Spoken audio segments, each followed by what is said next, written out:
Welcome to the Profitable Farmer podcast, where we share stories and tips to help you run a better farming business and create your very own freedom farm. If you're looking to work smarter and not harder in your farm business, welcome. You're in the right place.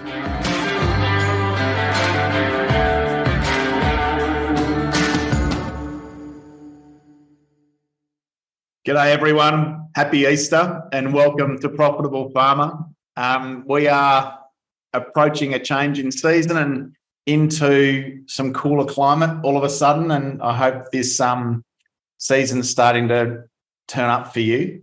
It gives me great pleasure in this podcast to invite our CEO at Farm Owners Academy, Sam Johnsson, to join us. Sam's nearing 2 years with FOA and has just brought so much value, so much professionalism and really strong leadership to where we've been. I reflect, Sam, over the last 2 years, we've just achieved so much. How do you reflect? Firstly, welcome. And secondly, how do you reflect on the 2 years from stepping from construction and design consultancy into our business and and helping us implement well and grow? How do you reflect on your journey so far? Thanks, Hutch, and welcome everyone. It's great to be back with you all today. It's been a pretty awesome 2 years, Hutch. It's gone very fast, actually, just reflecting on it. It hasn't felt like 2 years has gone by, but it has gone quickly. And I think when you're having fun with what you're doing every day and you're getting to work with some great people across the rural community and an incredible team like we have, it really does make work incredibly enjoyable. So, just feel very grateful to be part of this team and part of this community. So thanks for the opportunity to come along. I guess what makes me kind of really inspired by what it is we do at Farm Owners and what we teach, Hutch, is that we also apply it in our business. And, just reflecting on, how much have we achieved in the last 2 years. One of the things I love doing is our planning sessions every quarter and being able to sit down and share the wins from across our team and just reset for the next quarter. And it is amazing the power of that document when you look back over the 2 years, how much we have laid down as a business together and what we have been able to achieve across our broader team, not just for our clients and for our members, but also in terms of improving our business. I totally agree, Sam. I think what's really strong about what we do is that we eat our own cooking and we practice what we preach. That's something I'm equally proud of. And I guess what I want to explore with you today, Sam, is over the last month, I've spoken to so many farming families and I've asked them a question, do you feel like you're being proactive in how you're leading your business and team, or are you feeling reactive in it at the moment? I think it's, something we're all aware of, that last season was protracted and extended, and I'm willing to wager that we get arriving into a new season. And I've said this before, that so many people might not have allocated enough time to planning. Are you seeing that? Are you seeing people sort of feeling reactive versus proactive in where they're up to in their business leadership? Yeah, definitely, Hutch, particularly when people are feeling sort of time pressured. They're still trying to finish jobs from last year and getting ready for this year. It's probably been 2 years for a lot of businesses where they just have had drawn out ends to the year and things have been quite challenging. So, it's easy to get caught in the day-to-day and to go, what I'll do planning next week or next month or whatever, and it never comes. And all of a sudden you're wondering why things are feeling a little bit chaotic and you don't quite have the feeling of control that you normally have, and you don't, kind of feel on top of your game as well as you could be. Yep, thank you. So that's what I wanted to focus on today. And so for our listeners, are you feeling reactive or proactive and in control of your business and where you're at in your leadership of your business right now? I think it's such an important concept. So many of us are just stuck in the busyness, doing the work of our business. And as Sam just said, not making time to claw back those key moments to get on top of our numbers, on top of our plans, aligned as teams and feeling proactive and in control of where we're off to. Sam, you and I went to the Barossa Valley for 2 days with our leadership team at FOA the other day. Thank you so much, one, for coordinating that, but two, for facilitating and leading that conversation so well. In your view, how important is the planning rhythm that we speak to at farm owners for helping people transition from reactive to proactive? It's, in my view, Hutch, it's critical. And if we use an analogy, but if you're, imagine you're in a ballroom and there's a dance going on and you're in there, dancing away, and you're busy dancing. It's not until you kind of step out, get off that ballroom and go and stand on the balcony and watch the dance from above that you kind of can see what's actually going on and all the pieces playing out. And I think for me, that is what this planning rhythm allows you to do, is it gives you a couple of days or a day at least each quarter to go and just step off the dance floor, get out of the busyness, and look at your business from a higher perspective and just sort of step back and go, where is it going well? Where could we improve? What is next for us and where are we off to? I love that concept. When faced with a problem, take the highest perspective possible. And I think you're right. The planning rhythm achieves that for us. So for those listening that haven't done Top Producers with us or Take Control or a part of our PM or alumni programs, what we advocate at Farm Owners Academy is a 2-day, ideally 2-day strategic planning meeting with the key members of your leadership team and family. And then every quarter, a day per quarter, to actually get out of your business, to review where you're up to on your annual plan, and to reset and plan for the next quarter. A quarter is 13 weeks long, and it's a really nice planning horizon to set down meaningful implementation projects and unpack them with your team, and then really commit strongly to implementation quarter on quarter. Sam, I think it's been proven out of Harvard that people who plan quarterly can achieve 7 times more in a year than those people that plan annually or don't plan at all. Have you heard that concept before? Yeah, I have, Hutch, and I think there's a book, The Rockefeller Habits or something like that, describes that process as well. Very well documented that this rhythm that you can create, 90-day sort of rhythm, allows you to achieve an incredible amount more in your business. Been proven time and time again. Yeah, so that book is by Vern Harnish, Harnish, and it's called Mastering the Rockefeller Habits. And it speaks to this rhythm incredibly and accurately, and a book we highly recommend. So, Sam, why is it important to get off farm and away from your business for a 2-day planning meeting? Or these quarterly planning meetings? Why is it so important to not do them in the environment that you normally operate in? Yes, I think it's Einstein that says you can't solve a problem, from the perspective it was created. And I think that the temptation is when you stay on farm or you stay within the business that it's a little bit, you move from the thing you were doing this morning that was today's problem straight into trying to think strategically. You're kind of still distracted and you're half focused on what you should be doing out in the paddock or in the workshop or whatever. So it's just about creating that space, Hutch, and that different perspective to kind of look at things from.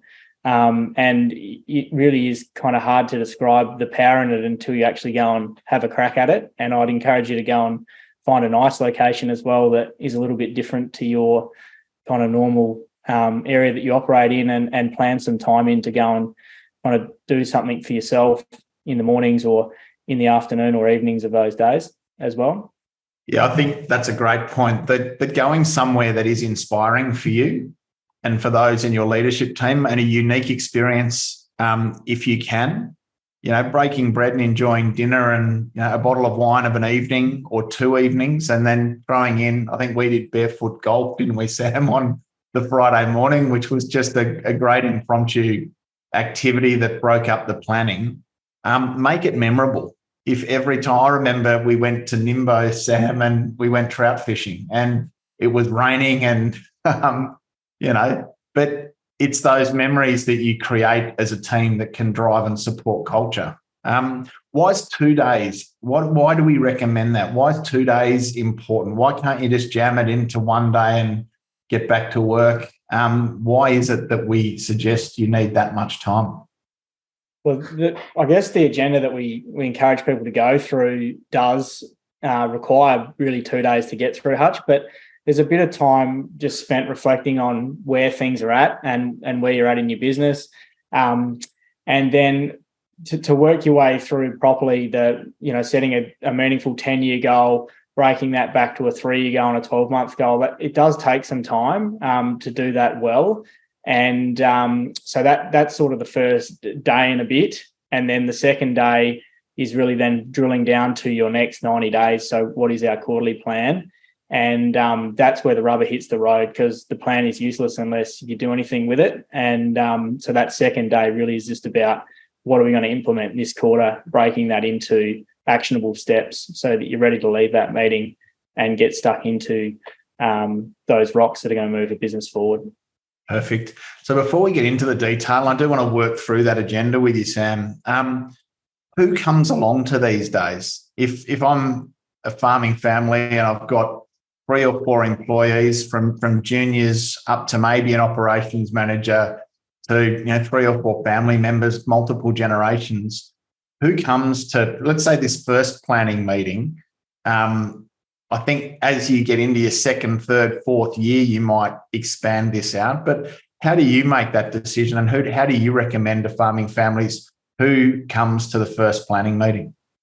The first meeting really needs to have just all of the key decision makers in the business, or anyone who's got a stake in its outcome.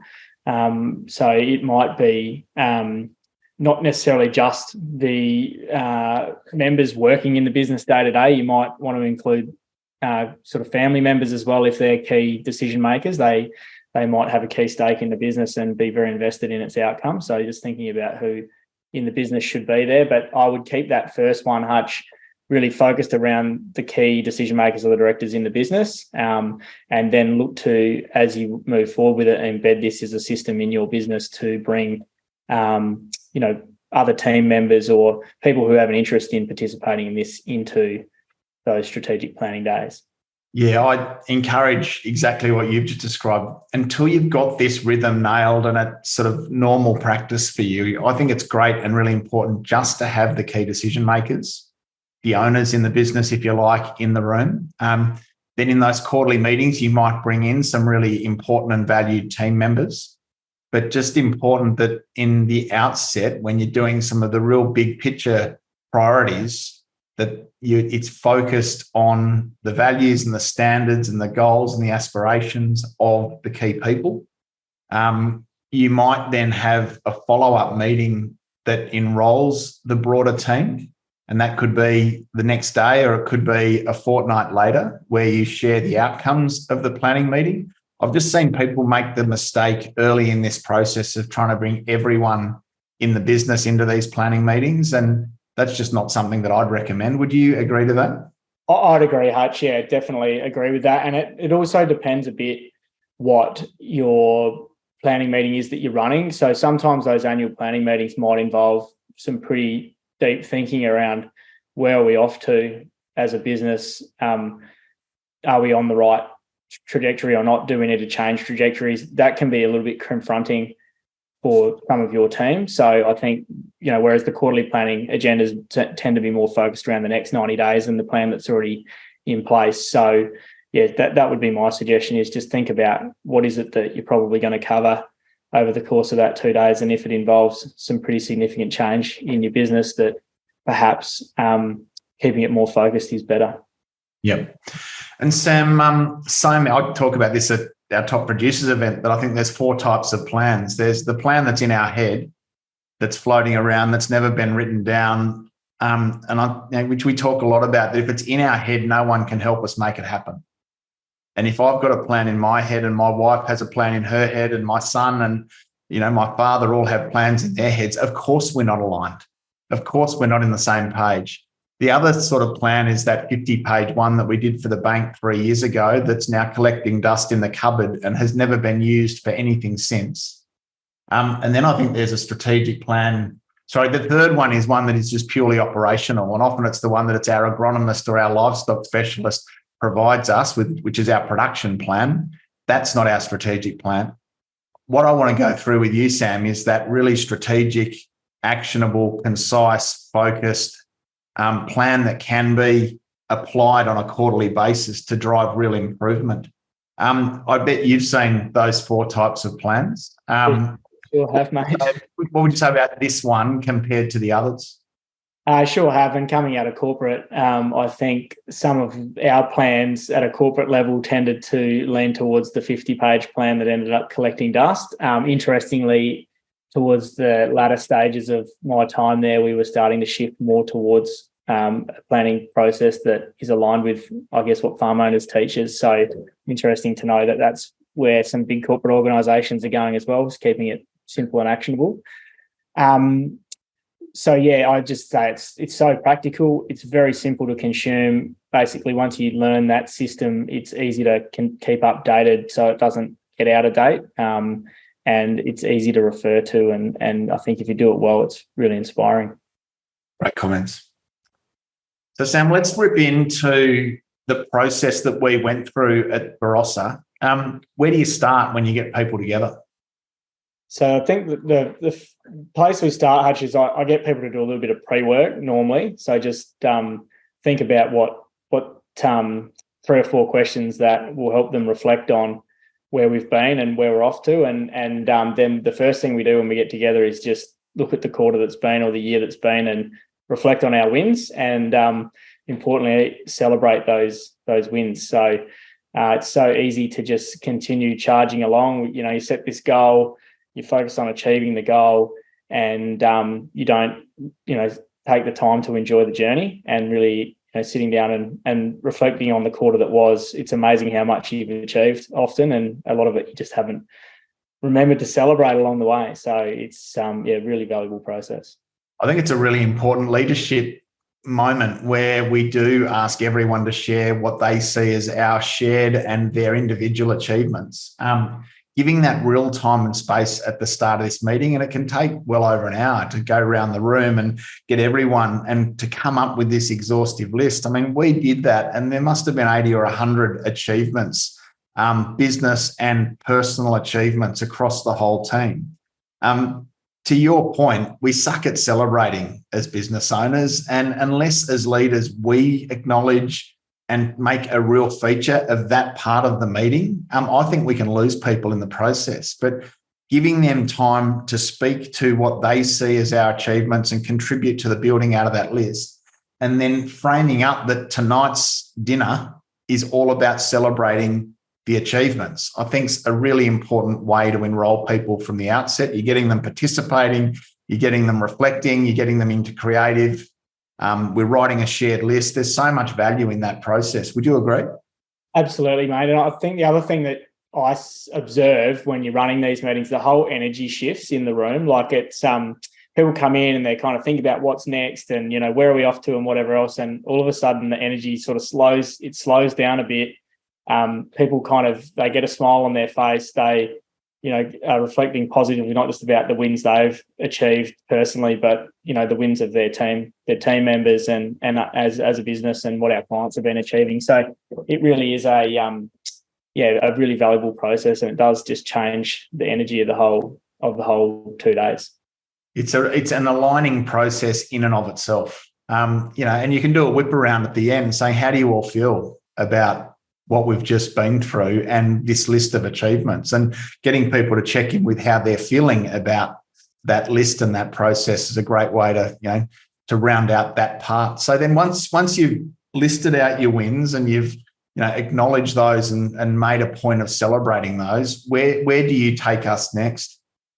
So we everyone needs to have a set of core values in their business. So it's that sets the standard for how you operate. It's how we operate with each other and together as a team, but also how we support others that we work with outside of our business. So we check in on our core values, and it was great that we were able to do that this time, Hutch, and there was no real changes needed there. They pretty much align with where we're at and where we're off to. So that was brilliant. How do you help, or how would you suggest a farming family go about exploring that? What's the process that you would have them work through to define the company's core values? Yes, so I think you got to start with what your personal values are. So what are the things that you really value? And it can sometimes be easier to think about the things you don't want to have happen, and then flip that around to what is it that we do want. So yeah, it can take a bit of time too, Hutch. Like you might put 4 or 5 things down initially, and then realize, actually, you know what, that one doesn't fully resonate with me, and you go and change it, in 12 months' time or 6 months' time, to be something that does more align. But I think you just got to start with something, and yeah, remember their values. Like, it's not they're not wishy-washy statements. They need to have meaning that means something to you and means something to the people who work within your business, and that's what drives all your decisions. Yep. A clean way to do this, I think, is to grab Post-it notes. And as you say, Sam, on each Post-it note to write down, what are my 5 core values as a human? How do I want to be remembered? If I could only put 5 words on my tombstone, what would they be? List those out and even put them in priority order. I like giving a 5, 4, 3, 2, 1 to those, so that they've given a bit of a weight. And if everyone does that, and then you ask the question, what are the core values that we want to underpin the business that we share? Then you can come up with a different set of Post-it notes, put those up on the wall and try and group them. It might be that excellence becomes one, and 3 of the 4 of you had excellence. So it goes up there, and because there's 3 or 4 Post-it notes all clustered together, that one might then rise to the top. 1 of you might have respect, and 3 of you might have quality or integrity, for example. It's about just putting the Post-it notes up on the wall, and then having the discussion around that can be really compelling to come up with an aligned and agreed set of core values. Once you've got the words, and to Sam's point, I think it's really important to turn it into a standard. So that if excellence is a core value, how do you do as a company or as a team? How are you going to do excellence? And coming up with a statement that captures the essence of that. So once you've come up with your 4 or 5 core values, you might give one to each of the 5 people that are around the room and send them away to try and come up with a compelling statement and to come back and present that back.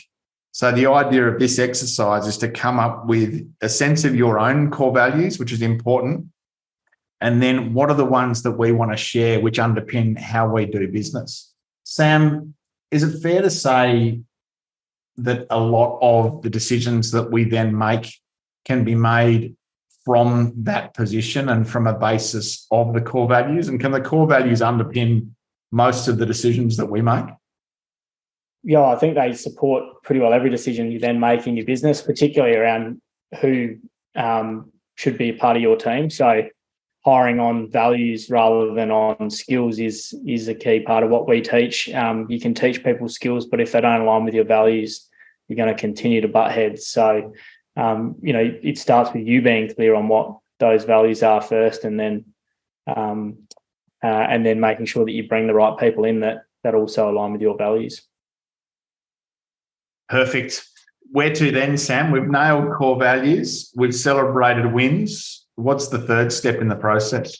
Yeah, so then look at what is our core focus as a business, which is basically, what do we do to make our money is the way I would describe it. And really what our core focus is it's the combination of our niche and our hedgehog concept. So, Hutch, did you want to describe what the hedgehog concept is and how you sort of see that? Yeah, there's a great book, and if you haven't read this, encourage you to go and get it. It's Good to Great by Jim Collins. And he talks in that about the hedgehog concept. If you think about a hedgehog, it can be attacked by every sort of animal on the planet, but it can bunker down and scratch its, like an echidna, scratch its feet into the ground and throw up its spines, and it's unbeatable. It's impenetrable. No animal can really beat it once it's got its bristles up. And I think the theory of this is once you've answered and nailed these 3 questions, it just gives you that sort of invincibility or that resilience because there's a real focus to who you are and how you're going to play. Sam, is that a fair description of the hedgehog concept? Yeah, I think there's a temptation in business to overcomplicate our businesses, and really what this question is getting you to answer is what is it that we can do better than anyone else, I guess, and how do we do it in the simplest way possible? Because the fox knows multiple things and he's always trying to hunt in different ways, but the hedgehog knows one thing and he knows it really well.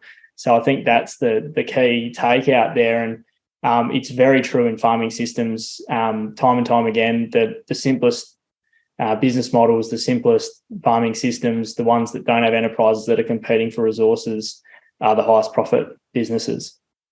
Perfect. And so the three questions that this part in the process has you ask, and write these down, is what are we deeply passionate about? What can we be best in the world at?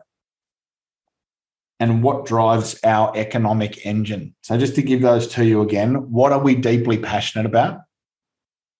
Makes for a really compelling conversation to get real simplicity around your response to that question. I know as a team, Sam, at Nimbo, we spent probably 3 hours on these questions. Yeah, so do you want me to? I'm happy to share what they are for us, Hutch, if you want. So if you go through, and I'd like you to sort of give particular attention to that third question. What does that one about economic engine actually mean? Yeah.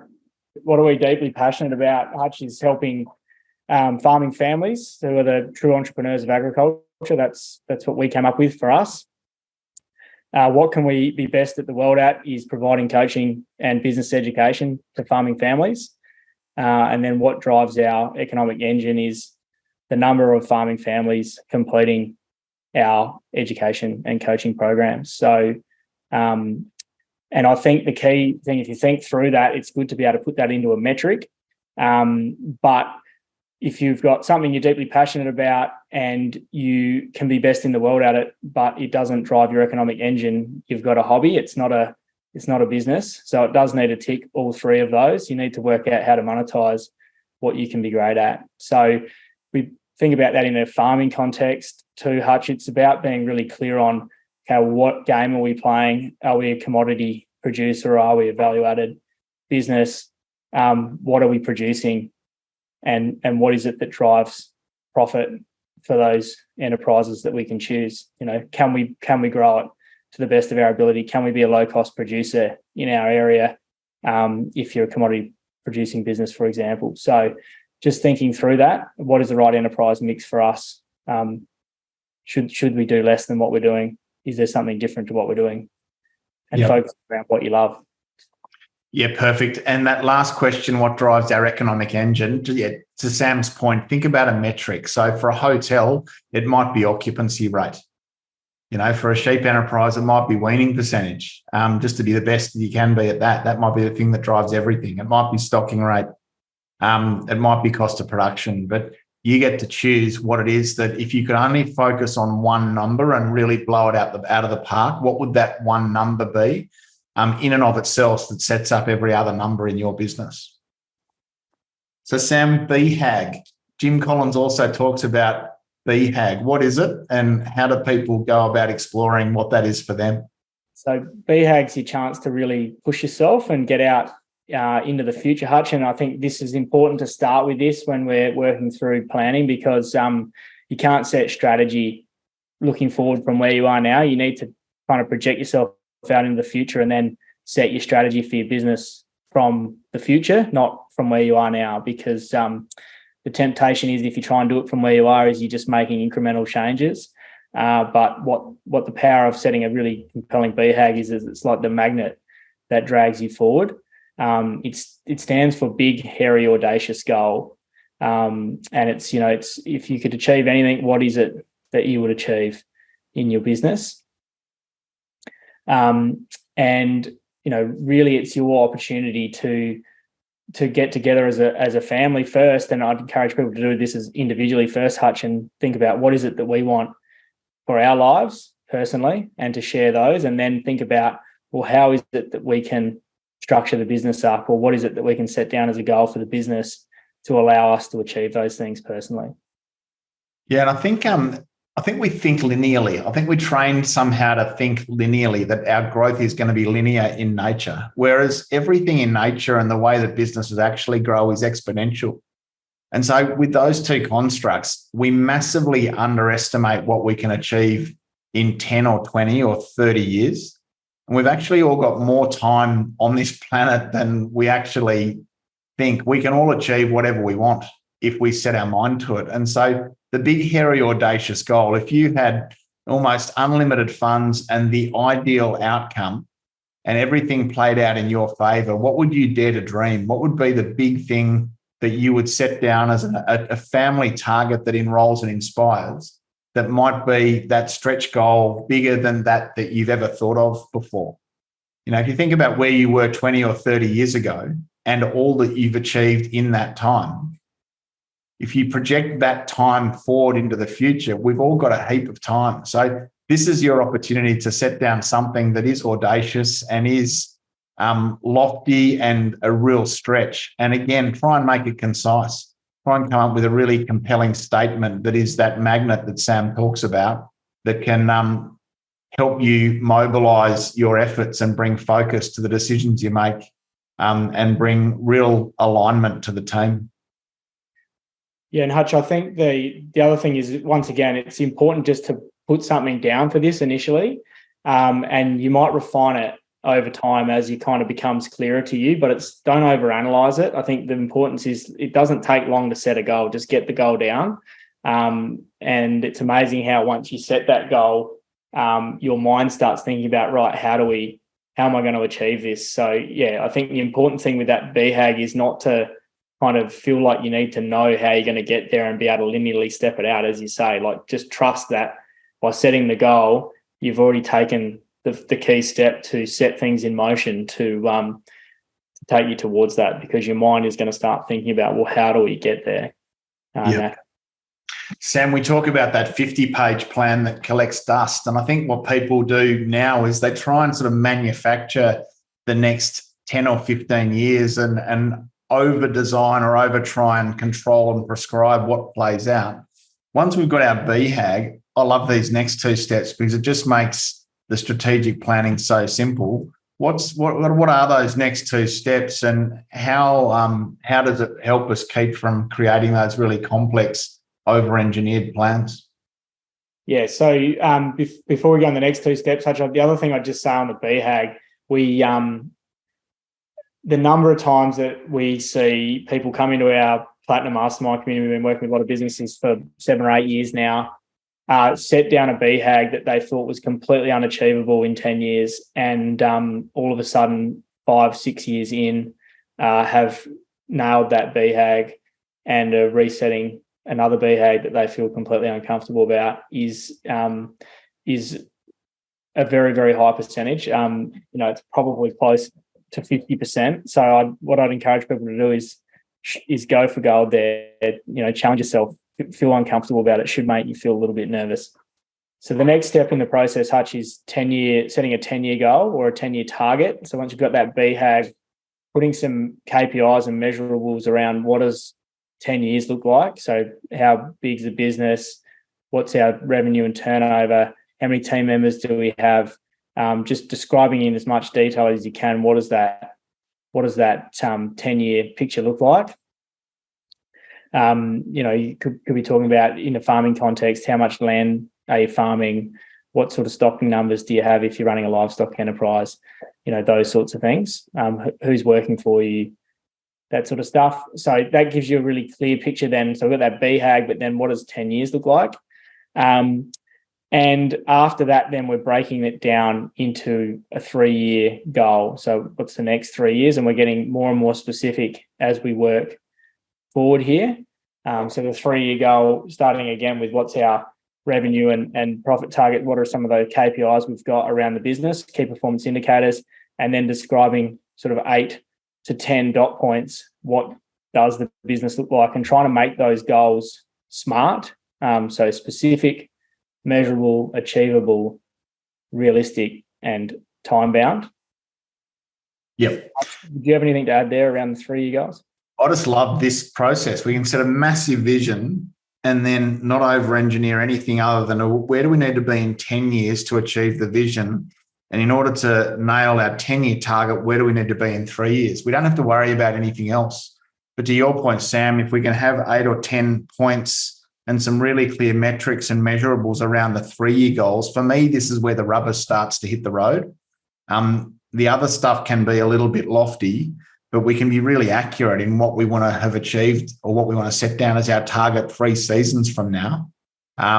So accuracy around the 3 years, really important. Sam, before we go into the next part in the process, if I arrived to this podcast or this meeting and I'm feeling overwhelmed and under the pump and, my head's just above water, I've come off a couple of tough years or whatever, probably fair to say that it's really hard to be thinking about BHAG and 10-year goals when you're in a bit of struggle. What would your comment be? Is it still important to go there anyway, or is it okay to kind of park the BHAG and 10 years for now and maybe just focus in on the 3-year if that's your mindset? I think there's probably 2 scenarios I reckon, Hutch, that I'd see come here. So first one would be what we call your bricked. So you've just got your to-do list is so big that your just mind is consumed by all the little things that you've got to get done. And until you can kind of get rid of all of those bricks, it's going to be really hard for you to think strategically and take any steps strategically. So I think if that's how you're feeling before you get to an annual planning meeting, or even as part of your annual planning meeting, spend a day clearing as many of those bricks as you can, or it might even need to be a week. But thinking about, all right, how do we just get that stuff off our plate? Because it is really hard, as you say, to set that down. And then the second scenario would be people who are really struggling financially, or their business just isn't performing at the level it needs to. There's no point thinking about 10 years in that case. Your goal needs to be break even or else, and when are we going to have that done by? And then all of the focus for the planning day is around how we're going to get this business to at least break even, and then we'll start thinking about how do we make it deliver what we want. Yeah, I really like that. So if you're in a situation where, break even is a challenge for you, you might start with 3-year goals and 1-year goal, and then really drill into, right, what are the things that have to happen to be able to consistently and predictably break even and make a first profit. So that's cracking. I think, Sam, even before we get into 1-year goals and then breaking down into quarters, let's spend some time on that brick list, because in the process, 10-year, 3-year goals, brick list does probably come next, doesn't it? Where we start sort of really unpacking that. Yeah, before we start getting into the 12-month goals, we would always go and look at our brick list. So we keep a kind of combined one at Farm Owners Academy, and a lot of the stuff that comes up in our weekly meetings that's not urgent, doesn't need to be actioned, we just sort of park it and it goes onto our brick list, and you'll find that grows through the quarter. So we sit down and review that, and the aim of that process. So just to clarify what a brick is, Hutch, sorry, it's anything left undone. So anything left undone. So we keep a list of those items because often they're not urgent, but they consume space in your mind. And if you don't write them down, they're just banging around in your head, and you struggle to kind of stay focused on what you need to keep going and keep moving the business forward. Just to expand on that, Sam, if I could. So if you're about to climb a mountain and go on this ascent towards a summit, which could be your BHAG and your 10-year and your 3-year goals, if you're just about to get started and you've got a backpack full of bricks that's weighing you down, the best thing you can do is empty the backpack and get rid of the bricks. And so to Sam's point, a brick is any task that is in your mind that is undone or left undone or not resolved. And, I just think it's cracking in our strategic planning method, Sam, that we're getting all of those things that are in everyone's head onto one list. That is all the unresolved small, medium, major issues that exist within our business that we need to go to work to resolve over time. There's no way you're going to resolve them all before or as part of the planning day, but having them in one list, ultimately, they're like speed humps. ultimately, if over the course of the next 2 or 3 or 4 years, all you do is remove the bricks, then by default, you move towards your goals. Efficiency, quality improvement, performance all comes from busting through these bricks. I think when we first did this, Sam, when you arrived, we had 140 bricks or something like that on our brick list.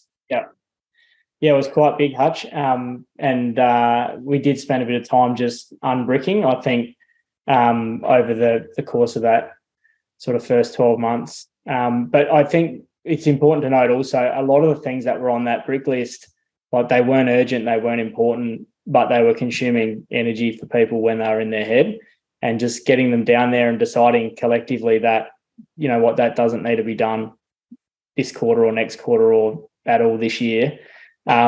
Gives people permission to just let it go and stay focused on the things that are going to continue to move the business forward.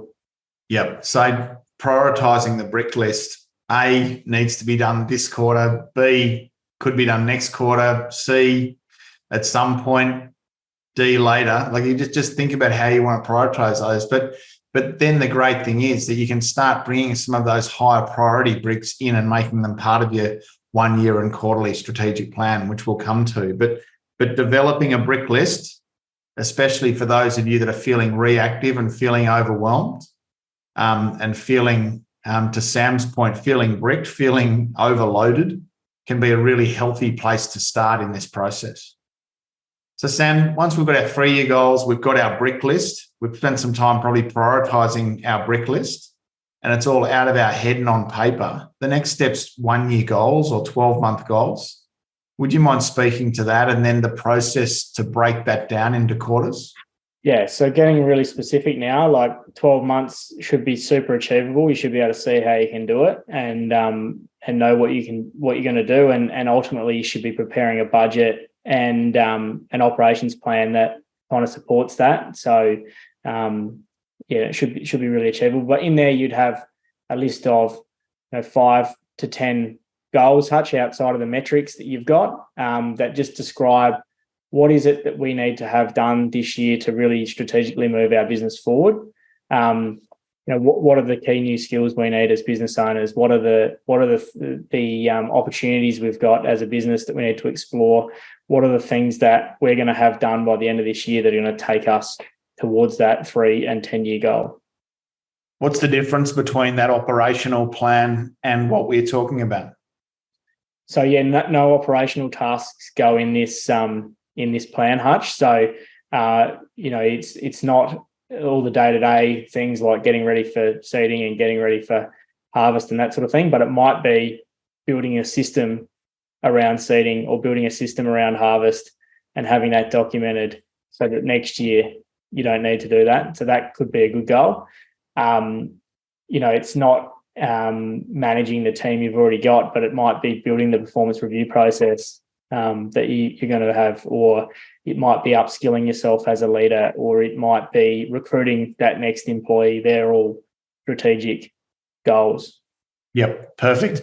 One-off improvements to the farm, like laneways or overhauling the shearing shed, or subdividing a section of the farm to drive performance, or the opposite. They're okay to go in this plan because they're all one-off priorities that drive improvement. Is that a fair comment? Yeah, absolutely. And often they're big capital items that need thought and assessment as to whether they have the payback that you're looking for in your business. So yes, absolutely, they should go in there. But not the general day-to-day operational items. Excellent.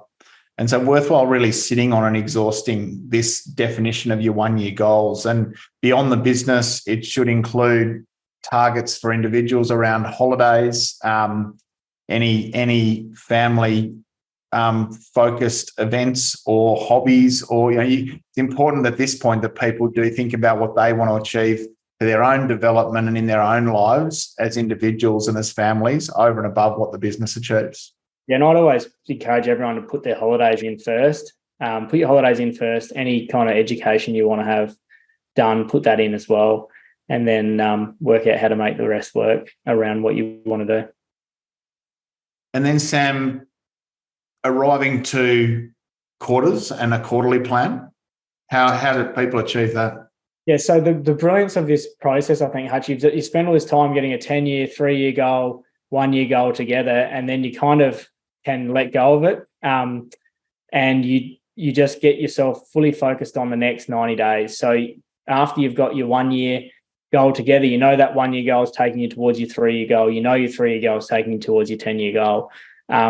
So then you build a 90-day plan, and what we say is you're picking rocks. And what a rock is a strategic priority for your business. And it's looking at those annual goals. What are the 3 to 5 things maximum that we need to get done in the next 90 days that are going to help us move towards those 1-year goals that we've set down? And so the 90-day process is about prioritizing and selecting what those next 3 to 5 things are. It's about deciding who's going to be responsible for doing them, and then breaking each of those rocks down into specific tasks that need to be done to achieve it. So a good example might be if you're going to recruit a new employee, you might have to write the job ad. You might have to write the position description. You have to work out where you're going to post the job ad. You need to go and, speak to these 15 different people to see if they're interested. You break it down to that level, all the different things that you need to be done and by when. What's a mistake that most people make at this point, Sam?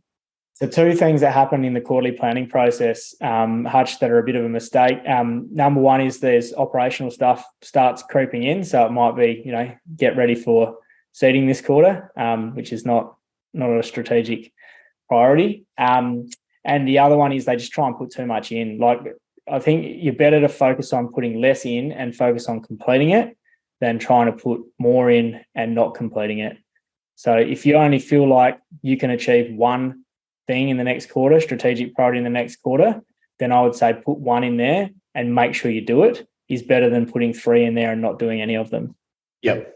But you mentioned 3 to 5. If there's a team of 3 or 4 of you, it's still the same. It's what are the 2, 3, maybe 4, rarely 5 things that we want to put down as rocks, those high priority improvement projects for this quarter. The great thing about this part in the process is that you can then give one of those rocks to each of your team. And it's a great way to divide and multiply. That if 4 of you are all focusing in on one growth project and really taking the lead on that, it's not all back on one person's head to drive the improvement. The growth's shared and the results can amplify. I think that's so important. And to your point, Sam, what I like to do is once we're clear on the rock, and you mentioned that recruiting example, is just to ask the question, if I had to write a to-do list for someone else to be able to follow so that they could implement on this rock and get this done for me, what would those actionable steps need to look like? So you really are writing an exhaustive to-do list of what are the tasks that need to happen from start to finish over the course of this quarter to get this project done with real accuracy. Because if you can do all that thinking up front in week 1 of the quarter, then the next 12 weeks are all and only about implementation. You don't arrive to week 3 and 4 and try and work out what needs to be done. You go to that list and you can be really effective in the time that you've allocated on implementation, which is just so important. Yeah, and the power in that then, Hutch, is you've got this kind of roadmap for the next quarter, right? Everyone in the team is clear on who's responsible for what. And I think the important thing is that there's only one name against each of those tasks. It's not 2 names and you get to the end of the quarter and people are pointing at each other wondering who was going to do it. It's one name, and everyone leaves the meeting just super clear on what they have to do in the next 90 days. And then the power of that is that there's all these things, we'll call them opportunities, that might come up through the next 90 days. And the challenge you've got then is to assess, okay, well, is this more important for me to spend time on than what I've already set down in my quarterly plan? And you need to continuously ask yourself that. Because often a lot of those opportunities are not actually opportunities, they're just distractions. And so they can go into the brick list and be dealt with at the next quarterly planning meeting. I think this is something you're really disciplined around, is once we set down our quarterly plan, all of these opportunities present. But Sam, you're really strong at turning around and saying, right, on the list for next quarter, we don't deviate from the plan that we have. So many people can get caught up chasing the bright and shiny opportunity that lands in our lap this week and have it take our attention away from the plan that we set down. So I think that's a great point. And then, Sam, as we get into each quarter, the thing I like about this is that the weekly meetings can really be only about where are you up to with your rock and its implementation. What support do you need, and are you on track or off track, and how do we need to correct? Yeah, that's exactly right, Hutch. And that's the value of that rhythm as well, is just that weekly team meeting. It's an opportunity to just check in outside of the operational stuff as well. How are we tracking on those strategic priorities that are going to move our business forward? And as you say, what support do you need? It really is a simple process, and it's about just creating a rhythm in the business that takes a lot of the pressure out of trying to make decisions all the time. Like it's, you spend 1 or 2 days every quarter just intently focused on where are we off to, and then the rest of the quarter there's not so much strategic thinking. You kind of just get on with implementing. Yep. And at the end of the day, businesses that are actually getting it done and growing rapidly are the ones that are great at implementation. And so often the plans that we have, they're in our heads or they're on paper, they're not focused on getting stuff done week on week. And, so we advocate for that weekly meeting that is bringing accountability on everyone to implement strongly. And we also recommend that we need to be allocating 5 hours per week to implementing on these strategic plans, so that not a week goes by when we haven't actually made some improvement or some advances in the direction of the BHAG and the visions that we've set down as a team. Sam, are there any other parts of the strategic plan that you'd like to speak to? I've just got a couple of other questions for you. But is there any other part to it that we've missed or that you'd like to cover? No, other than I think often in business we have this belief that we need to make drastic change to kind of get a big difference to our results. And I think what this process allows you to realise is that often our success is only sort of 3 degrees left or right of where we're currently looking. And the problem is we're not taking the time out to go and work out what that little adjustment is. We're so busy trying to do more of what we're already doing that we just missed that opportunity. So that's I guess what I love about this, Hutch, is it's slowing down to speed up. It's stepping out of the day-to-day operations and just looking up at the horizon and looking sort of left and right a little bit and going, you know what, is there some tweaks we can make here that are going to make our life easier and our business better? So for those of you interested, this is a really powerful 3-page strategic planning process that can really align and enroll your team to a really concise, actionable plan. We're going to share a template of this. So if you click on the link that's in the intro to this episode, it'll take you through to a landing page where you can just enter your details and we'll email you, or you can download the template that all of our Platinum Mastermind members and our alumni members are on, and so many of our Take Control members are learning and applying to their businesses. It just gets incredible results when people implement and action this with discipline. Is that a fair comment, Sam? Yeah, absolutely. And I think the other thing it gives you, Hutch, is just a sense of control and clarity in your business that you often don't feel. And I feel quite strange when we don't have the planning process sort of humming in our business, or when you're getting to sort of the end of the quarter and it's about time to reset it, you kind of get this weird feeling. So yeah, it is hard at the start and you will probably suck at it a little bit to start with, but just know that that's okay. Like that's where we started as well. But it's by applying it consistently that you get better. Yep. And so your first one of these, your annual meeting, your quarterly meetings, they'll be clunky and clumsy a little bit, but we feel good about ourselves to the degree to which we feel like we're in control. And this is a key step, I think, in moving from reactive to proactive in how we lead and turn up and take our businesses forward. Sam, at this point, I like to go back to the budget and make sure that my budget is lined up with the outcomes of the 12-month strategic plan and the quarterly priorities that we're setting down. I find that there's real alignment when our strategic roadmap and our financial roadmap for the next 12 months are talking with each other. Do you agree to that? 100%, mate. And I can't stress the importance of a budget enough either in terms of it as a strategic decision-making tool in your business. You should be running any of those key decisions through your budget and checking the outcome is what you want it to be.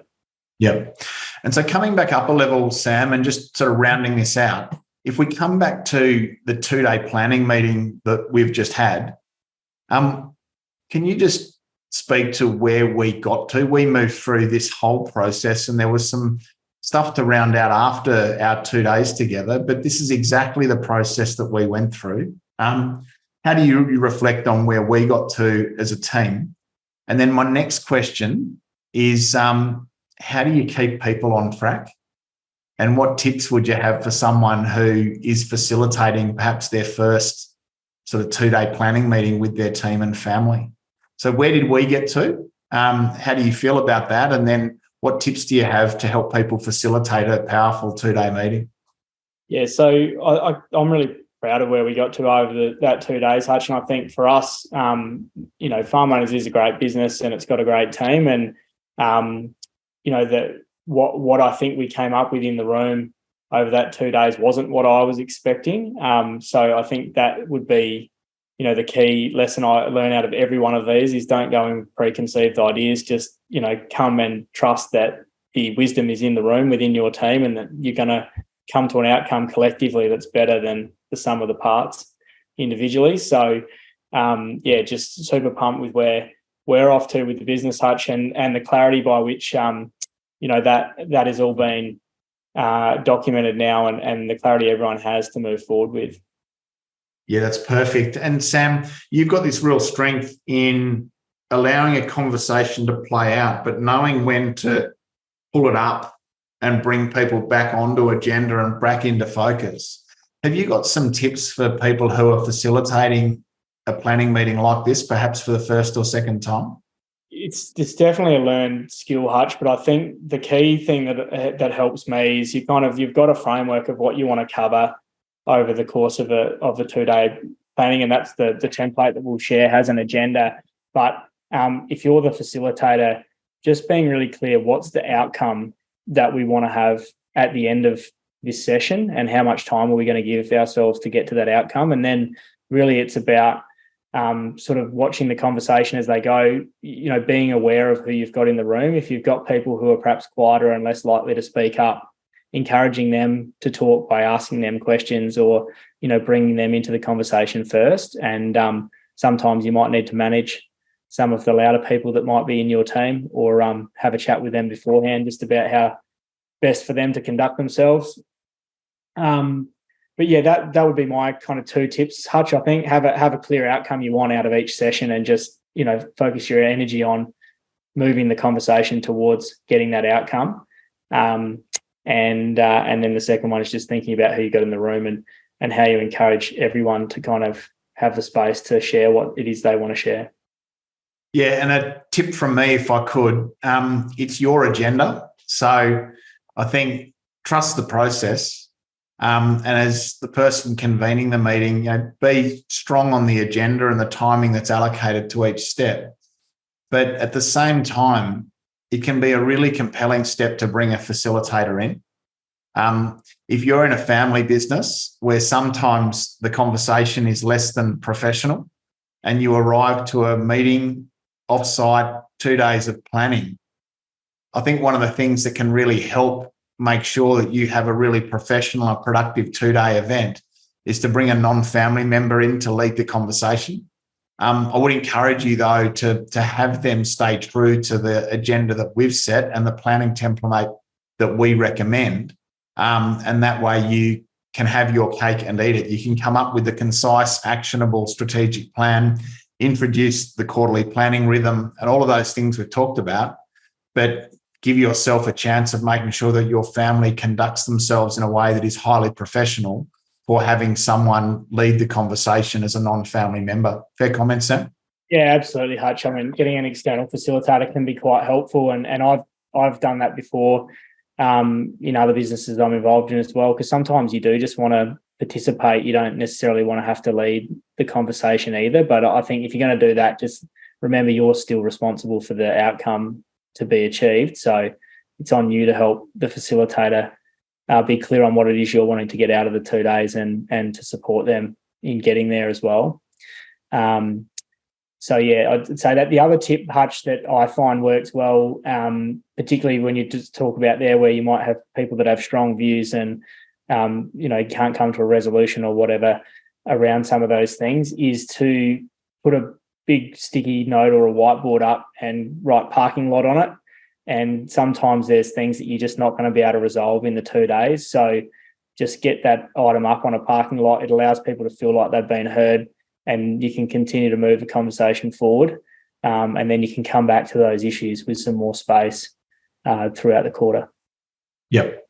And so I think it's fair to say, Sam, that you and I both genuinely feel like this planning tool is a key system, if you like, for helping people move from feeling reactive in their business to feeling proactive and in control. And it's a really powerful way in which to bring clarity to a team and to align a team. We recommend it highly. Sam, I just want a shout out to you.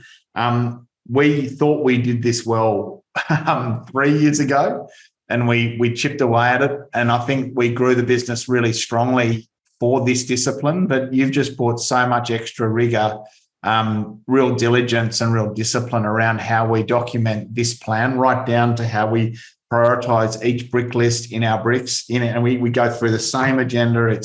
It's rinse and repeat and really powerful. But then the way in which you bring accountability across our whole team to have us all on track within every quarter to implementation. I think this is a real strong suit of yours. And so for all of those listening, I hope you've enjoyed listening to Sam unpack the importance of this 2-day planning process and share his insights for you on how to get it done. Sam, as always, mate, great to connect. Really appreciate your time, and sincerely thank you for the discipline and the rigor that you bring to leading our team through this process.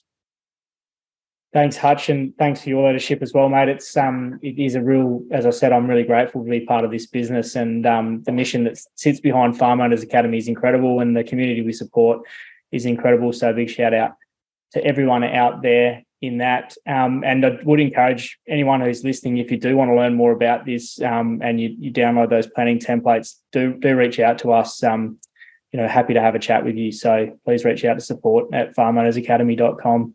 And we'd be very happy to talk with you about how to apply this in your business.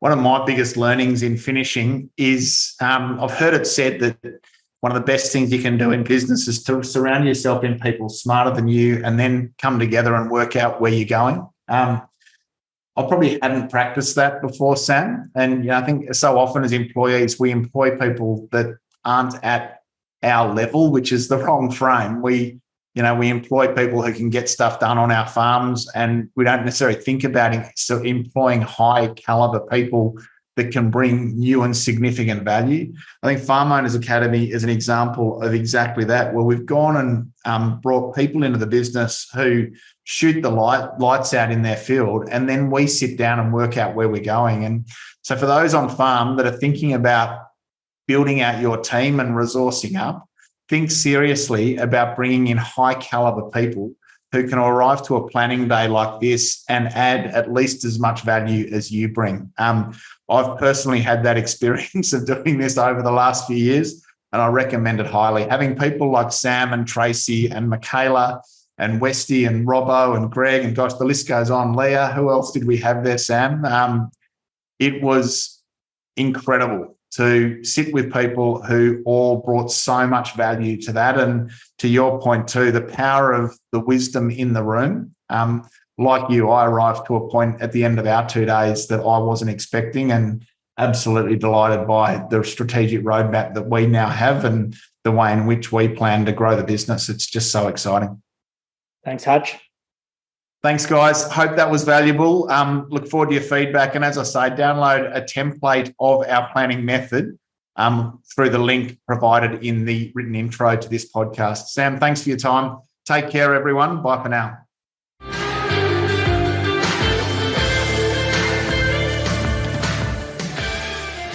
Thanks for listening to another episode of the Profitable Farmer podcast by Farm Owners Academy.